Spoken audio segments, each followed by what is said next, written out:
Welcome back बच्चों, welcome back to Sunil sir की क्लास। बच्चों एक बार फिर से आप लोगों का स्वागत है पूजा एकेडमी के चैनल पर।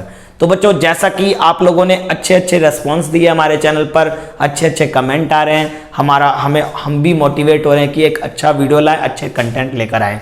तो आज जो टॉपिक पढ़ने वाले हैं क्लास 11 से है, चैप्टर नंबर 2। आप लोगों को दिख रहा होगा कि आज क्या टॉपिक हम पढ़ने वाले हैं। चैप्टर 2 जिसमें हम बेसिक अकाउंटिंग टर्म्स के बारे में पढ़ेंगे, मतलब अकाउंट के अंदर कौन कौन सी चीजें आती हैं, उनके जो आइटम्स आते हैं उनके बारे में समझेंगे। तो उसके अंदर आज हम इन 5 चीजों को कवर करेंगे, क्योंकि मैंने कहा है थ्योरी हमें बिल्कुल सिंपलेस्ट तरीके से समझना है, आसान तरीके से समझना है। तो हम जो एक दिन के लेक्चर में जो टॉपिक हमें बढ़िया से समझ में आए, सिर्फ उतना ही टॉपिक लेके चलेंगे। इस चैप्टर को मैं 2 लेक्चर में कंप्लीट करूंगा। हालांकि मैं 1 लेक्चर में कंप्लीट कर सकता था, लेकिन मैं चाहता हूं कि 2 लेक्चर में अच्छे से सिंपलेस्ट तरीके से हम समझे इस चैप्टर को। ओके बच्चों, तो आज जो टॉपिक हम पढ़ने वाले हैं इस चैप्टर के अंदर, उसके अंदर सबसे पहले पढ़ेंगे हम business transactions, account, capital, drawing और लायबिलिटीज। तो ये 5 चीजों के बारे में आज हम डिस्कस करेंगे। तो बच्चों सबसे पहले समझते हैं बिजनेस ट्रांजेक्शंस। बिजनेस ट्रांजैक्शंस क्या होता है? बिजनेस ट्रांजैक्शंस क्या होता है? 2 पार्टीज के बीच में गुड्स और सर्विसेज का एक्सचेंज होना या ट्रांसफर होना। समझ में आ रही बात? वो भी पैसे के रूप में। यानी यदि आपका दोस्त आपको कोई सामान दे रहा है और बदले में आपसे पैसे ले रहा है, तो वो भी एक बिजनेस ट्रांजैक्शन है। यानी बदले में जो पैसे का ट्रांजैक्शन हो गया ना, किसी वस्तु या सेवाओं का आदान प्रदान होना, लेन देन होना। ट्रांजैक्शन मीन्स लेन देन। बिजनेस का लेन देन किसे माना जाएगा? जिसके अंदर वस्तुएं दी गई, बदले में पैसा आया, या पैसे देने की बात की गई हो कि इन फ्यूचर वो पैसे में ही बदलेगा, तो वो हमारा बिजनेस ट्रांजैक्शन है। क्लियर हो गई बात? सिंपल तरीके से सोचना है। तो ये चीज मैंने यहां पे लिखा हुआ है कि ऑल ट्रांसफर और एक्सचेंज ऑफ गुड्स, यानी हर वो ट्रांसफर या एक्सचेंज माने बदलना, of goods and services, goods और सर्विसेज का अमंग 2 पार्टीज, 2 पार्टीज के बीच में वस्तुएं और सेवाओं का जो आदान प्रदान होता है इन टर्म ऑफ मनी, पैसे के रूप में। पैसे के रूप में ये लिखना बहुत जरूरी है। Recorded in the book of account, जो कि अकाउंट में लिखा जाएगा, इज कॉल्ड बिजनेस ट्रांजैक्शंस। उसको कहेंगे बिजनेस ट्रांजैक्शंस। तो बच्चों यहां पे मैंने गुड्स एंड सर्विस लिखा है ना, तो मैं इसको भी समझाना चाहूंगा कि गुड्स क्या होता है और सर्विस क्या होता है, क्योंकि ना हम कोई भी चीज पढ़े तो पूरा समझ में आना चाहिए।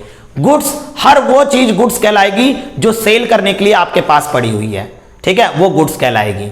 जैसे मान लो एक फर्नीचर वाला है, ठीक है, तो फर्नीचर वाला है तो उसके पास फर्नीचर का जो सामान होगा ना, क्योंकि वो फर्नीचर का सामान किस लिए लाया है? वो फर्नीचर का सामान बेचने के लिए लाया है, तो वो उसके लिए गुड्स होगी। समझ में आ रही बात?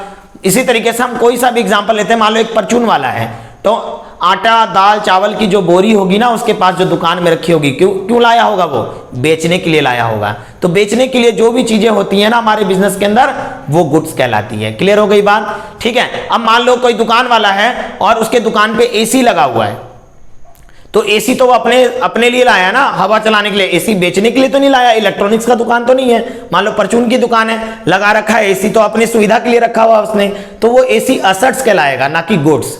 गुड्स वो चीजें होगी जो बेचने के लिए लाया होगा। क्लियर हो गई होगी बात? ठीक है। अब आते हैं सर्विसेज। सर्विसेज मींस होता है रेंडरिंग फैसिलिटीज, यानी सुविधाएं प्रदान करना इन एक्सचेंज ऑफ मनी, पैसे के रूप में। जैसे सर्विसेज कौन देते हैं? जैसे कि मान लो कोई भी प्रोफेशनल जो होते हैं वो सर्विसेज प्रोवाइड करते हैं। जैसे मान लो टीचर है, टीचर आपको पढ़ा रहा है, बदले में फीस ले रहा है, तो सर्विस प्रोवाइड कर वो फीस ले रहा है, बदले में कोई सामान तो एक्सचेंज नहीं कर रहा ना, सिर्फ वो अपनी सर्विस प्रोवाइड कर रहा है, फैसिलिटीज दे रहा है आपको, बदले में वो आपसे क्या ले रहा है? इन एक्सचेंज ऑफ मनी, तो वो सर्विसेज कहलाती है। समझ में आ रही बात? तो गुड्स एंड सर्विस, तो गुड्स और सर्विस जो भी पैसे के रूप में दी गई होगी ना 2 पार्टीज के बीच में, वो बिजनेस ट्रांजैक्शन कहलाएगी। क्लियर हो गई बात? सर बहुत अच्छे से समझ में आ गया। चलो फिर आते हैं अकाउंट। इसके अंदर एक लिखा हुआ है अकाउंट। अकाउंट किसको कहेंगे? अकाउंट क्या होता है कि इन चीजों को एक पर्टिकुलर जगह पर लिख देना समराइज तरीके से, मतलब अच्छी तरीके से उन चीजों को लिख देना। एक अकाउंट खोल के हम देख लेंगे कि वो सारी चीजें एक ही जगह पे लिखी गई है। यहां लिखा है it is a summarise record of transaction relating to a particular head at one place. ठीक है, कहने का मतलब है जैसे मान लो मैंने जो गुड्स और सर्विस प्रोवाइड किसी को की होगी, जैसे मान लो मोहन को मैंने सामान बेचा, फिर उसने उसमें से कुछ सामान वापस कर दिया, उसने कुछ पैसे दिए, कुछ उधार में ले गया मेरे से, तो मोहन के नाम का मैंने एक अलग से अकाउंट बना लिया कि उसने कितने का सामान खरीदा था, कितना उसने वापस किया, कितना पैसे पे किया और कितना पैसे पे करने वाला है। तो उसको मैंने एक जगह पे लिख लिया। तो वो जो जगह होगी, जो चीज हमने बनाई होगी, उसी को हम क्या कहेंगे, अकाउंट कहेंगे। समझ में आ रही बात? नेक्स्ट टॉपिक पे चलते हैं। तो बच्चों अब समझते हैं कैपिटल और ड्राइंग क्या चीजें होती हैं। सबसे पहले सिंपल तरीके से याद रखना, जो भी पैसा मालिक ने अपने बिजनेस को सेटअप करने के लिए लगाया वो कैपिटल है। ठीक है, तो बिजनेस सेटअप क्या सिर्फ पैसे से हो जाता है? नहीं, असेट्स भी लगाया होगा ना, यानी जो भी पैसा, चाहे वो कैश के रूप में लगाया गया हो या किसी असेट्स के रूप में लगाया गया हो। असेट्स बोले तो जैसे मान लो फर्नीचर लगाया या मशीनरी लगाई, कोई भी चीज जो आपने शुरुआत में बिजनेस को सेटअप करने के लिए लगाया ना, आपने बिजनेस सेटअप किया और ये जो चीजें लगाई हैं, कैश लगाया या कोई एसेट्स लगाया, कोई भी चीज लगाया, ये जो आपने इन्वेस्ट किया है ना, ये इन्वेस्टेड वैल्यू ही क्या कहलाती है? ये इन्वेस्टेड वैल्यू ही हमारी क्या कहलाती है? कैपिटल कहलाती है। ठीक है, जैसे कि मान लो आप कोई बिजनेस चालू कर रहे हो, आपने कुछ पैसा लगाया होगा 50,000 रुपए, और आपको उस बिजनेस को चलाने के लिए कुछ मशीनरी लगाया होगा, फर्नीचर लगाया होगा, तो उनकी भी जो वैल्यू होगी, वो सारी वैल्यू यदि हम ऐड कर दे तो हमारे बिजनेस का क्या कहलाएगा? वो हमारे बिजनेस का कैपिटल कहलाएगा। यही चीजें मैंने यहां पे लिखा हुआ है। अमाउंट इन्वेस्टेड बाई ऑनर, मालिक ने जो भी पैसा लगाया है, ठीक है, it may be in the form of money और assets having a monetary value. ये पैसे के रूप में भी हो सकता है या किसी असेट्स के रूप में हो सकता है जिसकी कोई मॉनेटरी वैल्यू हो। It is also known as owners equity. याद रखना, कैपिटल को हम क्या कहते हैं? ऑनर्स इक्विटी भी कहते हैं। कहीं पे आपको लिखा हुआ आ जाए ना ऑनर्स इक्विटी या फिर नेट वर्थ लिखा आ जाए, तो आप समझ जाना कैपिटल की ही बात चल रही है। ठीक है बच्चों, तो आपको ध्यान रखना है, कैपिटल मींस नेटवर्थ भी होता है और ऑनर्स इक्विटी भी होता है। बढ़िया से समझ में आ गया होगा। अब आते हैं ड्राइंग। ड्राइंग क्या चीजें होती हैं? ड्राइंग वो अमाउंट या वो गुड्स होता है जो कि मालिक ने अपने पर्सनल यूज के लिए निकाल लिया बिजनेस से। ठीक है, उसी को हम क्या कहते हैं? ड्राइंग। यहां पे मैंने लिखा हुआ है अमाउंट और goods taken by proprietor for personal use. वो पैसा या वो वस्तु, वो माल, जो वो आइटम्स जो बंदे ने, मालिक ने अपने पर्सनल यूज के लिए बिजनेस से निकाल लिया, वो ड्राइंग कहलाती है। एक एग्जांपल लेते हैं, मान लो आपका फर्नीचर का बिजनेस है, ठीक है, और आपने अपने बिजनेस में से क्या किया, जो फर्नीचर, जो लकड़ी वकड़ी थी, उससे आपने अपने घर का फर्नीचर बनवा दिया। उस लकड़ियों से आपने अपने घर का सामान बनवा दिया। तो वो जो गुड्स था आपके बिजनेस का गुड्स, वो आपने अपने घर के लिए पर्सनल यूज के लिए यूज कर लिया ना। वो चीज आपने किसी को बेचा तो नहीं। जब आपने उस चीज को, उस गुड्स को अपने पर्सनल यूज के लिए इस्तेमाल कर लिया, तो वो जो वैल्यू होगी वही क्या कहलाएगी? आपकी ड्राइंग कहलाएगी। समझ में आ रही है बात? एक और एग्जांपल ले लेते हैं। मान लो आपकी दुकान थी, आप बैठे हुए थे दुकान के अंदर, और आपको मान लो परचून की दुकान मान लेते हैं, ठीक है, आप दुकान पे बैठे हुए थे, आपको गर्मी लगी, आपने क्या किया? फ्रिज खोला और वहां से कोल्ड ड्रिंक निकाला और खुद पी गए। वो कोल्ड ड्रिंक आपने बेचा तो नहीं, आपने उस कोल्ड ड्रिंक को खुद पी लिया। तो वो जो मान लो 40 रुपए का कोल्ड ड्रिंक था, तो वो 40 रुपए आपका कौन से अकाउंट में जाएगा? ड्राइंग अकाउंट में जाएगा। यानी वहां पे वो गुड्स आपने खुद अपने पर्सनल यूज के लिए निकाल लिया। इसी तरीके से जरूरी नहीं है कि सिर्फ गुड्स, मान लो आपके दुकान के गल्ले में 5,000 रुपए पड़े थे, लेकिन आपने गल्ला खोला, आपका भाई आया, बोला भाई मेरे को एडमिशन कराना है स्कूल में, 1,000 रुपए दे दो, कोई फॉर्म भरनी है। आपने क्या किया? 1,000 रुपए निकाले गल्ले में से और उस भाई को दे दिया। समझ में आ रही बात? तो वो 1,000 रुपए आपने बिजनेस में तो नहीं लगाया, वो 1,000 रुपए बिजनेस का 1,000 रुपए आपने अपने पर्सनल यूज के लिए इस्तेमाल कर लिया। तो 1,000 रुपए कहां जाएगा? ड्राइंग में जाएगा। आई होप अच्छे से समझ में आ रहा होगा। तो आज का लास्ट टॉपिक है लायबिलिटीज। ठीक है बच्चों, तो लायबिलिटीज के अंदर क्या होता है? लायबिलिटीज क्या होता है? वो कर्जा। लायबिलिटीज मींस कर्ज। कर्ज बिजनेस के अंदर जो अमाउंट हमारे लिए पेबल है बिजनेस से, पेबल मींस हमें जो चुकाना है बिजनेस से। समझ में आ रही बात? तो हमारे लिए क्या होगी? लायबिलिटीज होगी। क्या चीजें चुकाना है? जो कर्जा ले रखा है। एक तो इंटरनल लायबिलिटीज होती है और दूसरी क्या होती है? एक्सटर्नल लायबिलिटीज होती है। वो लायबिलिटीज जो मालिक ने खुद बनाई है। कहने का मतलब है बिजनेस सेटअप करने के लिए उसने किसी से कर्जा लिया हुआ था, तो वह इंटरनल लायबिलिटीज है। समझ में आ रही बात? आप कोई बिजनेस सेटअप करते हो लेकिन कर्जा लेकर सेटअप कर रहे हो, तो वो आपके लिए क्या हो गई? वो इंटरनल लायबिलिटीज हो गई। और एक्सटर्नल लायबिलिटीज क्या हुई? बिजनेस के ट्रांजैक्शंस करते समय जो लायबिलिटीज आपकी बनी है, जैसे आपने उधार में माल खरीदा किसी से, तो वहां जो लायबिलिटीज बनी है वो आपकी क्या बनी है?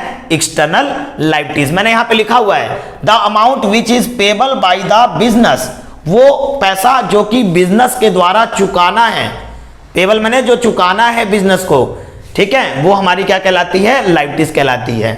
इंटरनल लायबिलिटीज और एक्सटर्नल लायबिलिटीज। इंटरनल लायबिलिटीज के अंदर क्या होगा? लायबिलिटीज टुवर्ड्स ऑनर, वो लायबिलिटीज जो मालिक के ऊपर बनता है वो हमारी इंटरनल लायबिलिटीज बनती है। समझ में आ रही बात? इसी तरीके से external liabilities arise due to credit transaction, business के अंदर जो उधार में ट्रांजैक्शन हुए हैं उसके वजह से जो हमारे ऊपर कर्ज बढ़ रहा है वो हमारा एक्सटर्नल लायबिलिटीज है। तो याद रखना बच्चों। अब आते हैं, लायबिलिटीज को दो पार्ट में डिवाइड किया गया है, क्लासिफिकेशन ऑफ लायबिलिटीज। एक होता है नॉन करेंट लायबिलिटी और दूसरा होता है करेंट लायबिलिटीज। बस इतना सा याद रखना, नॉन करेंट लायबिलिटीज का मतलब क्या है? हर वो कर्जा जो कि 1 साल के बाद हमें चुकाना है वो नॉन करेंट लायबिलिटीज है। समझ में आ रही बात? जैसे आपने क्या किया, अपने किसी दोस्त से अपने बिजनेस के लिए 1 लाख रुपए उधार लिए, लेकिन आपने अपने दोस्त को क्या रखा, भाई 2 साल बाद मैं तुझे पेमेंट करूंगा इसकी, तो 2 साल बाद आपको उसकी पेमेंट करनी है ना, डेट मीन्स की क्या हो गया? वो नॉन करेंट लायबिलिटीज। जो 1 साल के बाद जिसकी पेमेंट करनी है वो नॉन करेंट लायबिलिटीज है। या फिर आपने बैंक से लोन लिया और उस लोन की पेमेंट आपको 5 साल में पूरी करनी है, यानी 5 साल बाद पे कर देना है आपको, तो वो भी आपकी क्या होगी? Non current liabilities. ठीक है, तो यहां पे लिखा हुआ है मैंने नॉन करेंट लायबिलिटीज के बारे में, which is payable after a period of more than 1 year, यानी वो हर लायबिलिटीज जो कि 1 साल के बाद हमें पेमेंट करनी है वो नॉन करेंट लायबिलिटीज है। एग्जाम्पल के तौर पर लॉन्ग टर्म लोन्स, डिबेंचर, ये हमारे नॉन करेंट लायबिलिटीज होते हैं। समझ में आ रही बात? फिर आते हैं करेंट लायबिलिटीज। करेंट लायबिलिटीज क्या हुआ? ठीक इसका अपोजिट, यानी जिस कर्ज की पेमेंट आपको ना 12 महीने के अंदर ही करना है, यानी एक अकाउंटिंग पीरियड से पहले ही आपको कंप्लीट कर देना है, वो आपका क्या कहलाएगा? करंट लायबिलिटीज कहलाएगा। समझ में आ रही बात? जैसे एग्जांपल के तौर पर आपने क्या किया है कि एक उधार में माल खरीदा और आपने ये कहा भाई मैं एक काम करूंगा 3 महीने बाद तुझे ये पैसे दूंगा। मान लो बिजनेस के अंदर आपने उधार में माल खरीदा और आपने जिस सप्लायर से माल खरीदा है उससे ये कहा भाई कि मैं आपको ना 3 महीने बाद इस उधार की पेमेंट करूंगा, तो इसी साल आप पेमेंट करने वाले हो, इसी अकाउंटिंग पीरियड के अंदर आप पेमेंट करने वाले हो, तो ये हमारा क्या हो गया? करंट लायबिलिटीज हो गया। आई होप आप लोगों को बड़े अच्छे से समझ में आ गया होगा बच्चों। तो आज का टॉपिक यहीं पे खत्म करते हैं, नेक्स्ट लेक्चर में इसके आगे अकाउंटिंग टर्म्स देखेंगे बच्चों। ठीक है बच्चों, इसी तरीके से हमारे वीडियो के साथ बने रहो और याद रखना जो भी चीजें यहाँ पे लिखवाई जा रही है, बताई जा रही है, वो आपको क्लिक कर लेना है, स्क्रीनशॉट ले लेना है, उसको लिख लेना है, वो आपके एग्जाम में आएगा। ये ध्यान रखना, ये सुनील सर बोल रहे हैं तो आएगा। ठीक है, तो बच्चों नेक्स्ट वीडियो में मिलते हैं, इसी लेक्चर को आगे प्रोसीड करेंगे। ठीक है, ओके बाय।